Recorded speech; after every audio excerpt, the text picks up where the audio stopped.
Last Tuesday, we observed the anniversary of the adoption of the Constitution on September 17th.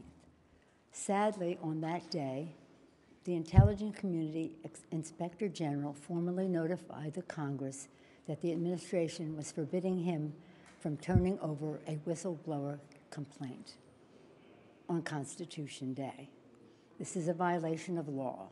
Shortly thereafter, press reports began to break of a phone call by the President of the United States calling upon a foreign power to intervene in his election. This is a breach of his constitutional responsibilities. The facts are these. The Intelligence Community Inspector General, who was appointed by President Trump, determined that the complaint is both of urgent concern and credible.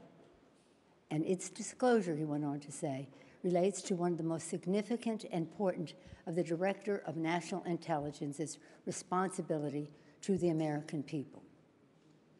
On Thursday, the Inspector General testified before the House Intelligence Committee stating that the acting Director of National Intelligence blocked him from disclosing the whistleblower complaint.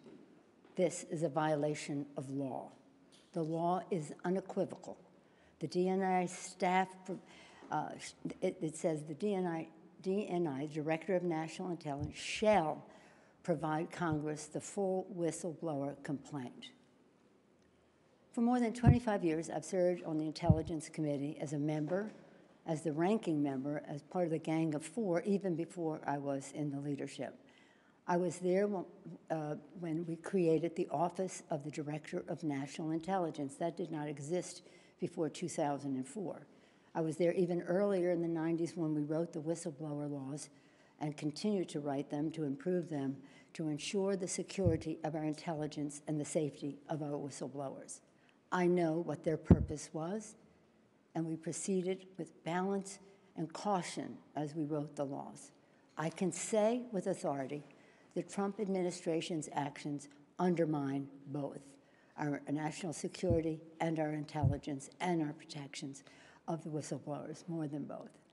This Thursday, the acting DNI will appear before the House Intelligence Committee.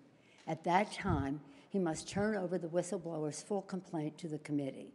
He will have to choose whether to break the law or honor his responsibility to the Constitution.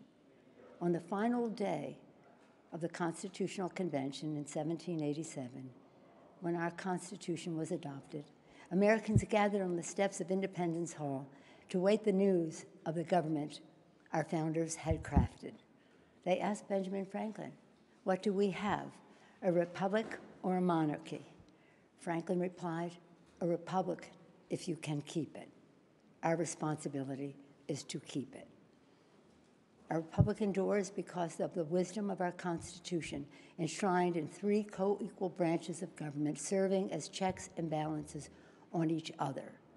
The actions taken to date by the President have seriously violated the Constitution, especially when the President says, Article 2 says I can do whatever I want.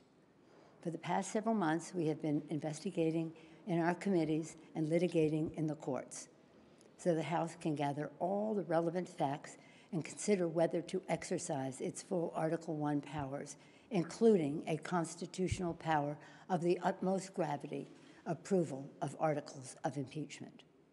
And this week, the President has admitted to asking the President of Ukraine to take actions which would benefit him politically. The actions of the Trump presidency revealed the dishonorable fact of the President's betrayal of his oath of office, betrayal of our national security, and betrayal of the integrity of our elections. Therefore, today, I'm announcing the House of Representatives moving forward with an official impeachment inquiry. I'm directing our 6 committees to proceed with their investigations under that umbrella of impeachment inquiry. The President must be held accountable. No one is above the law. Getting back to our founders, in the darkest days of the American Revolution, Thomas Paine wrote, "The times have found us.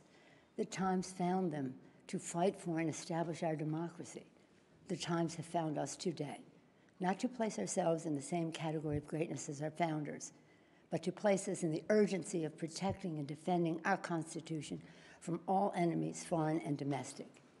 In the words of Ben Franklin, to keep our republic.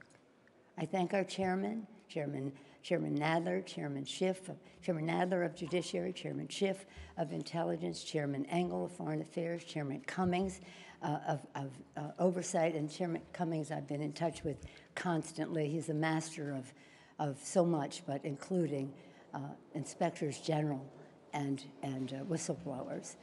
Congresswoman Richie Neal of the Ways and Means Committee, Congresswoman Maxine Waters of the Foreign Financial Services Committee.